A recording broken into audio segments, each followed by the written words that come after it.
Hey everyone, Mr. Happy here, and in this video I want to talk about a game mod that I have been playing recently for Final Fantasy VII, the New Threat mod. Now, I have played through all the numbered Final Fantasies, I've played through or at least dabbled in a majority of the side titles in the franchise as well. And a lot of them I've played more than once, and I can usually, go through them pretty quick, even not in a speedrun scenario, just because I'm so overly familiar. And while I love revisiting these games and remembering where things are and re-experiencing them, after so many years, you always kind of wish there was a different way to enjoy some of the games that we remember. Changes, maybe to stats that didn't work, or really overpowered equipment that can invalidate a lot of your efforts early on because you're just so powerful that, while it's fun to blast through everything, it also kind of takes a little bit of the fun out. Now, a lot of games have challenges that players have taken up. No junction challenges in Final Fantasy VIII, no materia challenges in 7, no sphere grid challenges in 10, new game minds in 12, and the list goes on and on. But that's not quite the same as wanting to enjoy all those aspects of the game and not really wanting to limit yourself back. And that is where game balance and difficulty mods have come into the forefront. Now, game-changing mods such as randomizers and balance mods and difficulty mods have especially risen in popularity in the last few years. And among them, as Final Fantasy fans, we have a few that rise immediately to the top of the list. One of them that I have played before is the Final Fantasy VI Brave New World mod, which really made Final Fantasy VI a whole new experience for me. And with my interest in that, I decided to give Final Fantasy VII New Threat a try. It was a really easy to install mod. I installed it right into the Steam version of the game just after making a backup of Final Fantasy VII in case anything went wrong, and had it done in literally minutes. From that point on, I went through reading the readmes and the where do I find this, where to find that, to get some idea of what I was getting into, and even that really didn't prepare me.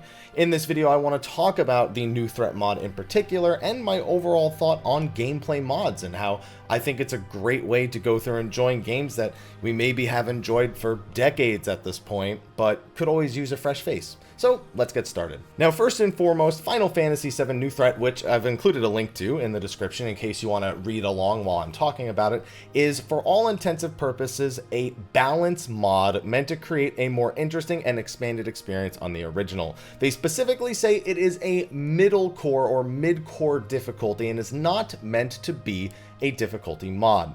Now, a lot of balance mods are just often outright mistaken for difficulty mods. I found this happen with Brave New World for Final Fantasy VI as well. And yeah, it's true, enemies and bosses are often more difficult as a result of the changes made. I mean, you knew all these things and now they're different, so naturally it's going to seem more difficult because you have to relearn everything. And I found that that's really what a balance mod ends up entailing. It's not that it's necessarily harder, but my understanding of the game has to be questioned from top to bottom, and that can just make things seem harder than they actually are.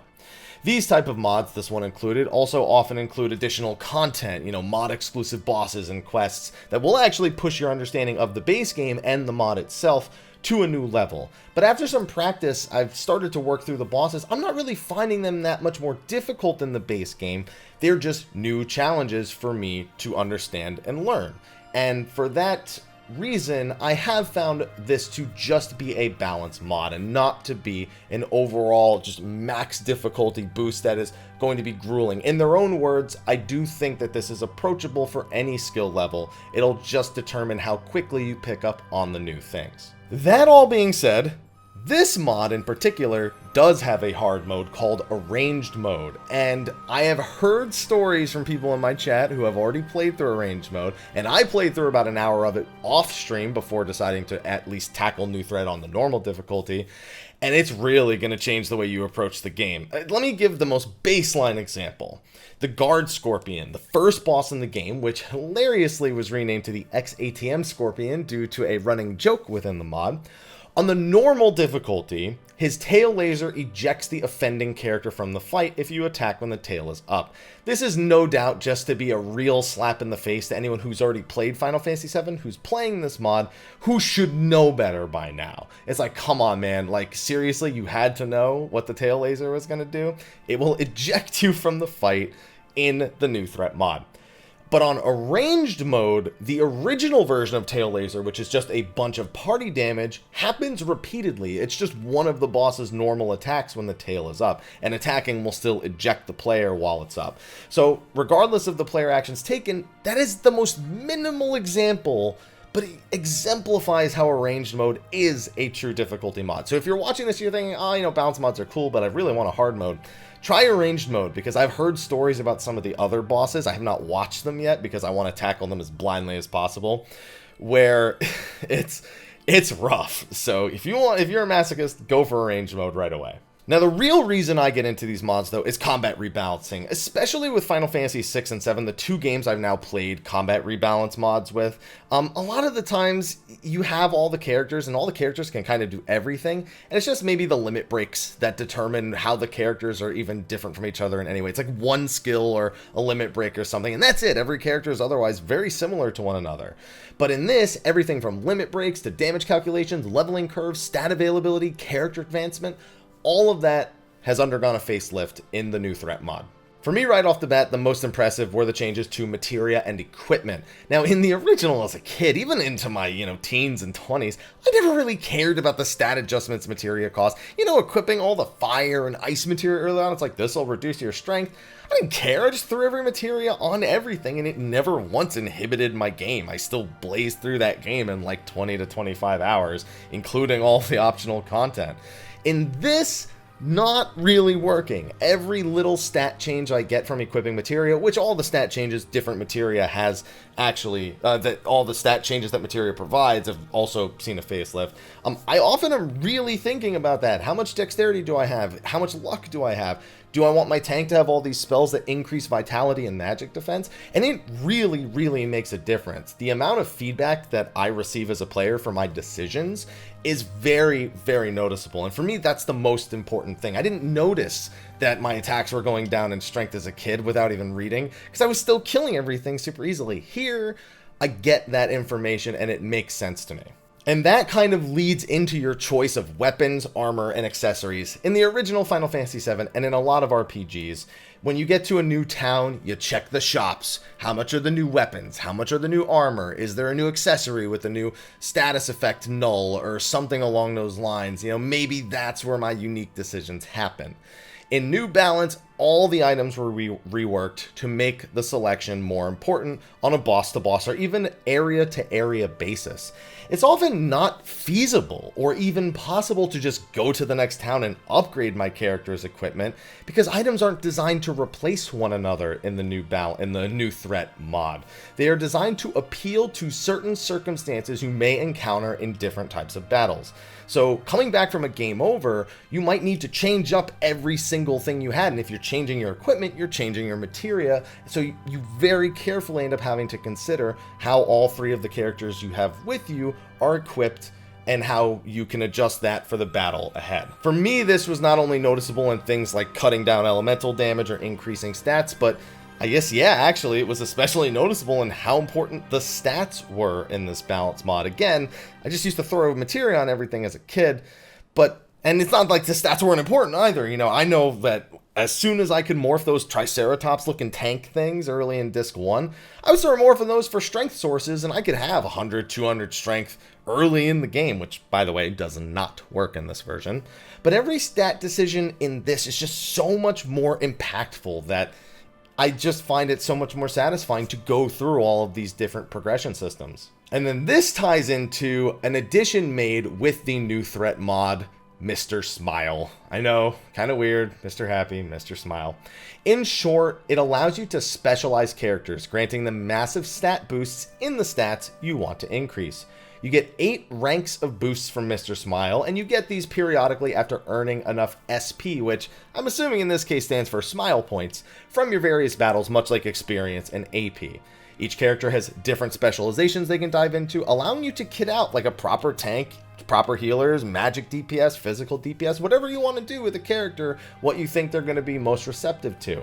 And this is especially important for taking on a lot of the new challenges in the new threat mod. One of my favorite choices personally, making Barrett a tank. With his new innate passive granting him bonus defense when attacked in the back row, I've had enemies deal like single or double digit damage at level 90 while one-shotting other players. Barrett is a true champion on my team. That also brings up, I should probably talk about innate abilities or innate effects. To make each character a little bit more unique, on top of the different stat choices you have for Mr. Smile, changes to the limit breaks and how they work, each character has a passive effect in battle for you to play around. It's different for every character, and how they actually play in battle will all be very different. A few examples, Cloud gets a pretty large stat boost whenever anyone uses a limit break in the party that lasts for a short time.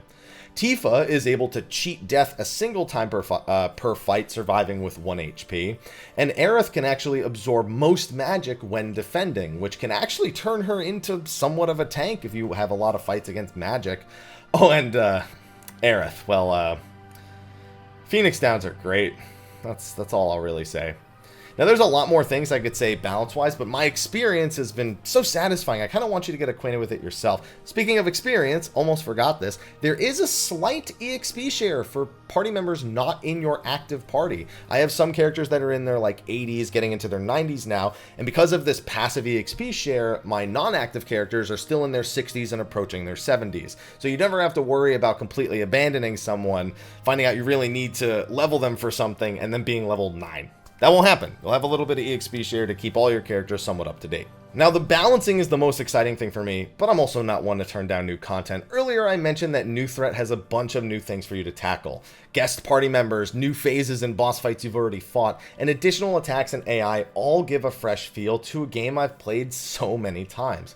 Every new enemy was a surprise, for better or worse at times, and it felt good to rediscover all of the methods that I thought I knew for going through each individual area, the status effects I'd encounter, the enemy packs I'd encounter, all completely different and a very welcome change. Now, among the new content, not just stuff that was changed from the original, they actually added new quests to unlock the level 4 limit breaks for every character. So it's a little quest that digs into their background, sometimes some a little bit more than others, some a little bit more memey and fourth wall breaking than others, but some also really cool and offering new bosses and new challenges and ways for you to take those things on. There's also a new way to obtain the ultimate weapon for each character, a crafting quest that requires you to steal, morph, or defeat very powerful optional bosses in order to obtain these. There's a new Battle League option in Junon where it's sort of like a bracketed 3 or 4 enemy league where you earn points by defeating the other ones, and then you end at the top of the league and you get some bonus items. There's the Dark Cave side quest, which I have not done yet. I'm going to be tackling that soon. There's extra battles in the Gold Saucer. There's new bosses guarding old secrets, as I learned when I went to use the clipping trick for the Quadra Magic. Consider that a warning. Bonus bosses in the story altogether. The ability to skip flashback scenes. Heck, even new options at the save point to quick use the tent or access that new Mr. Smile menu. All of these have just been great, and it's why I'm making this video in the first place. I just get excited about things like this. I mentioned earlier how randomizers, difficulty, and balance mods have just become such a big thing in recent years. For all of us who have these games that we know and enjoy, but just really want an excuse to keep playing them. Things like this, I will always support. Things like Final Fantasy IV New Enterprise, things like the in-development Final Fantasy VIII New Threat mod. I know they're working on that, and there's a beta for Disc 1, but I don't want to spoil myself too much on that. The Struggle for Freedom mod for the Final Fantasy XII PC version. All of these things are just awesome. It's an excuse for me to play games I already love and to have a whole new experience with them, and it's why I'm sharing this with you now, because if you're as anxious for Final Fantasy VII Remake, or you just want to play these games again, these are great ways to go about doing it. So please take some of the names of the mods I've recommended, do some research into them, find out how easy they are to install, and give them a shot yourself if you're not already overwhelmed with how the beginning of 2020 is going to go with some of the games we have through January, March, and April. Find some free time, do yourself a favor, crank these out in a week or two, and I think you'll enjoy yourself. Now I could keep talking, but I'm hungry. That's the honest truth. And I kind of want to get back to grinding some limit breaks for characters, as I am working on the level 4 limit break quests, and I don't have the level 3 limits for all the characters so far. So if you've played New Threat, please leave a comment in the comment section below, leaving thoughts, opinions, advice for anyone tackling the mod for the first time. And if not, just let me know what you think, if you would be interested in seeing more videos on this kind of stuff, on stuff like the New Threat mod, some of the new bosses. I do have some footage of me playing it over on Twitch that I could upload to YouTube, but you know, it's thanking people for subs and follows and that, you know, that whole thing. It doesn't really make for great Let's Play. So that's a big maybe, but if people want it, I can always do it. So thank you for watching. Be sure to like, favorite, subscribe, and share, and I'll see you in the next video. So until then, take care.